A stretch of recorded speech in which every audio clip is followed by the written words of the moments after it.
గోవిందాయ మహా హిందూ బంధువులందరికీ జయ శ్రీరామ్, వందే మాతరం. గరుడ ముద్ద ప్రసాదం గురించి 2 రోజుల నుండి గోలగోలగా ఉంది. దొరికిన వాళ్ళు అదృష్టవంతులు, దొరకని వాళ్ళేమో మాకు దొరకలేదు, ప్రసాదం పంపిణీ సరిగ్గా చేయడం లేదని మీడియా ముందు గోలగోల చేస్తున్నారు. కానీ ఈ ప్రసాదం విషయంలో క్లారిటీ కోసము నేను ఈ వీడియో చేస్తున్నానండి. గరుడ ముద్ద విష్ణువాలయాలలో ఆగమ శాస్త్రాన్ని అనుసరించి బ్రహ్మోత్సవాల సమయంలో గరుత్మంతులు వారి సేవ సాయించి వారికి నైవేద్యం చేసేది. స్వామికి నిత్య తిరువారాధన చేయాలన్నా, బ్రహ్మోత్సవాది విశేష ఉత్సవాలు చేయాలన్నా కూడా అనంత గరుడ విశ్వక్సేనాది దివ్య సూర్యులను కూడా ముందు ఆరాధన చేసి వారి అనుగ్రహంతో, వారి సపోర్ట్ తోటే మనం ఏదైనా చేయగలుగుతాం. దేవాలయాల్లో లేదంటే భాగవతుల ఇంట్లో కూడా మనకి స్వామి అనుగ్రహం కావాలన్నా, స్వామిని ఆరాధించడానికి అనుమతి తీసుకోవాలన్నా కూడా అనంత గరుడ విశ్వక్సేనాథుడికి సేవ సాయించుకోవాలి. మనసులో అయినా సరే స్మరించుకోవాలి. ఆదిశేషుడు, గరుత్మంతుడు, విశ్వక్సేనుడు, వీరి ముగ్గురికి. వీరిలో గరుత్మంతులు వారు స్వామికి వాహనం, స్వామిని కూడా మోసేవారు. అలాగే భాగవతులు శరీరం విడిచిపెడితే వారిని వైకుంఠానికి తీసుకుని వెళ్ళేవారు గరుత్మంతులు వారు. గరుత్మంతులు వారికి నివేదన చేసిన ప్రసాదం తీసుకుంటే ఏమవుతుందంటే ఈ సర్పదోషాలు, ఈ నాగదోషాలు ఇవన్నీ కూడా నివారణ అవుతాయి. ఏ కారణానికైనా సరే సర్పదోషాలు ఉన్నవాళ్ళు, సంతానము సర్పదోషం కారణంగా లేనివారు, ఆలస్యమైన వారు గరుత్మంతులు వారి అనుగ్రహాన్ని ఆశించి వారి ప్రసాదాన్ని తీసుకుంటారు. మంచి విషయమే, తప్పకుండా తీసుకోవాలి కూడా. అయితే ఈ ప్రసాదం కోసము ఎగబడిపోవడము, గుంపులుగా తోసుకోవడము, ప్రసాదం దొరకకపోతే మీడియా ముందుకు వచ్చి మాకు దొరకలేదు, సరిగ్గా పంపిణీలు చేయడం లేదని గొడవ చేయడం ముందు చూశారు.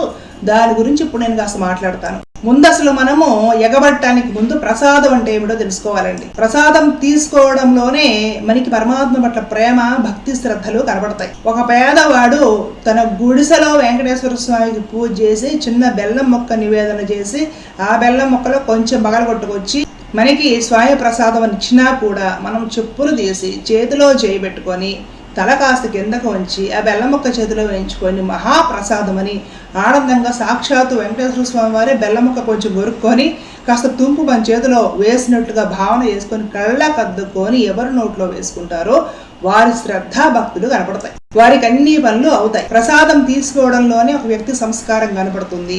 అత్యంత ప్రేమతోటి, పవిత్ర భావనతోటి సాక్షాత్తు శ్రీమన్నారాయణుడే నా చేతిలో ఇది పెట్టాడు అన్నంత ప్రేమతో తీసుకోవాలి ప్రసాదము.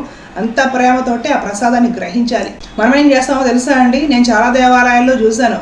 పెరుగన్నం పెట్టారనుకోండి దోన్లో, పెరుగన్నమేనా అనేసి తీసుకెళ్లి డస్ట్బిన్లో పడేసేవాళ్ళని కూడా చూశాను నేను. పెరుగన్నము, సాంబార్ అన్నము, పులిహోర ఏమంత బాగాలేదు అనేసి కొంచెం తిని తినలేక డస్ట్బిన్లో పడేయడము, ఆరాటంగా 4-5 దోన్లు కూడా పెట్టించేసుకొని 1-2 తిని మిగతాయి పడేయడము. ఆ ప్రసాదము లడ్డూలో, హల్వాలో, తీపి పొంగల్లో కాకుండా ఏ పెరుగన్నమో దోన్లో పెడితే మొహము వికారంగా పెట్టేసి ఇదేనా పెట్టింది, అనవసరంగా వచ్చాను గుడికి అనుకునే వాళ్ళని కూడా చూశాను నేను. మీరు కూడా చూస్తూనే ఉంటారు. ఇలా తీసుకునే వాళ్ళకి, ప్రసాదం విషయంలో భేదం చూసిన వాళ్ళకి అసలు ఆ ప్రసాదము ఫలించదు, భగవద్ అనుగ్రహం కలగదండి, గుర్తుపెట్టుకోవాలి. అసలే పెట్టకుండా దేవాలయంలో ప్రసాదం పేరుతోటి 2 తులసి దళాలు చేతిలో వేసుకున్నా కూడా నారాయణ అని కళ్ళకు అదుకుని దాన్ని నోట్లు వేసుకున్నవాడు ఎవడైతే ఉంటాడో అతడు పరమ భాగవతుడు, పరమ భక్తుడు. నిజంగా భగవంతుడిని ఆరాధించేవాడు, భగవంతుడి పట్ల ప్రేమ, భక్తి, శ్రద్ధలు ఉన్నవారు ప్రసాదాన్ని పరమ భక్తితో, ప్రేమతో, త్రికరణ శుద్ధిగా, ఎంతో ఆనందంతో నేను ఏ జన్మలో తపస్సు చేశానో, పూర్వ జన్మలో నేను చేసుకున్న పుణ్య విశేషం చేత ఈ ప్రసాదము నాకు దొరికింది, పరమాత్ముడు నన్ను అనుగ్రహించాడు అని ఆ భావనతో నోట్లో వేసుకుంటారు. అలాంటి వారికి ప్రత్యేక ప్రసాదాలు దొరకకపోయినా, ప్రత్యేక పూజలు చేయించకపోయినా, ప్రత్యేక దేవాలయాలకు వెళ్ళకపోయినా అన్ని పనులు అవుతాయండి. నా చిన్నతనంలో ఒక 25 ఏళ్ల క్రితం అనుకోండి, ఎవరైనా తిరుపతి నుంచి దర్శనం చేసేసుకొని లడ్డూ తీసుకుని వస్తే ఇంటికి తిరిగి వచ్చాక మళ్ళీ వాళ్ళ తలస్థానాలు అవి చేసేసి ఇంట్లో పొంగలి చేసి వెంకటేశ్వర స్వామికి నివేదన పెట్టి అందరికీ ఇల్లు చుట్టుపక్కల వాళ్ళ గిన్నెలో ఆ పొంగలి ఇంత లడ్డూ తుంపు పెట్టేసేసి పంచి పెట్టేవాళ్ళు తిరుపతి ప్రసాదం అని. ఆ తుంపును వల్ల కొంచెంగా ఇంట్లో 4 తినాలన్నమాట. అమ్మ తిరుపతి స్వామి నుండి వచ్చిన మహాప్రసాదం ఇదని ప్రేమగా రవ్వ కూడా కింద పట్టకుండా జాగ్రత్తగా నోట్లో వేసుకునేవాళ్ళు. ఆ ఒక్క తుంపు రుచికి ఎక్కడికో వెళ్ళిపోయేవాళ్ళం. సత్యనారాయణ స్వామి వ్రతం చేసి ఆ రవ్వ ప్రసాదం ఇచ్చినా కూడా అంతే, ఒక్క రవ్వ కింద పడకుండా జాగ్రత్తగా తినాలి అని చెప్పేవాళ్ళు ఇంట్లో పెద్దవాళ్ళు. అలాగే తినేవాళ్ళం. ఆ రోజులే బాగుండేవి. ఇప్పుడు దేవాలయాలకి ఏం చేస్తారో తెలుసా అండి, కళ్యాణోత్సవం పెద్ద సైజు భారీ లడ్డులు కావాలని రికమెండేషన్, నాకు 50 లడ్డూలు కావాలి, 60 లడ్డూలు కావాలనేసి రికమెండేషన్లు. అసలు తిరుమల కొండ మీద అడుగు పెట్టిన దగ్గర నుండి రికమెండేషన్లే, లడ్ల కోసము, ఇంకా రకరకాల ప్రత్యేక ప్రసాదాల కోసము. ఇవన్నీ ఏం చేయాలంటే ఇంటికి తీసుకుపోయి మనకి ఎవరెవరితో పనులు ఉంటాయో, మన కార్యాలయంలో పై అధికారుల చేత కానివ్వండి, ఎవరన్నా కార్పొరేటర్లు, రాజకీయ నాయకులు వాళ్ళ చేత కానివ్వండి పనులు చేయించుకోవాలి కదా. మనము ఇక్కడ రికమెండేషన్ చేసి ఇవన్నీ తీసుకుపోయి వాళ్ళకి డైరీలు ప్రసాదాలు ఇచ్చి దేవుడి ప్రసాదం సెంటిమెంట్ చెప్పి మన పనులు చేయించుకోవాలి. ఎంత స్వార్థానికి దేవుడి ప్రసాదాన్ని వాడుతున్నారు లేదా మీరో చెప్పండి. మీకు తెలుసు, మీరు రోజు చూస్తున్నారు కదా.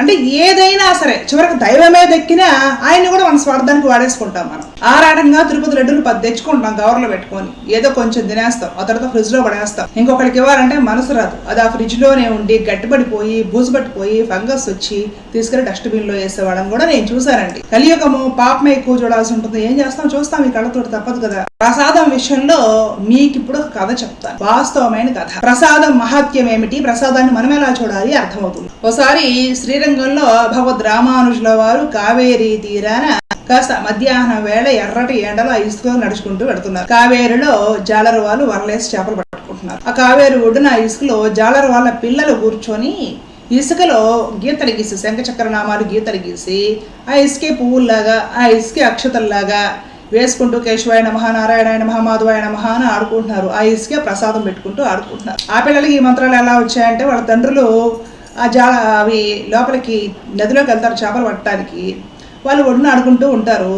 ఆ ఒడ్డునే ఈ శ్రీరంగంలో బ్రాహ్మణులు కూర్చొని అనుష్ఠానం చేసుకుంటూ ఉంటారు కదా.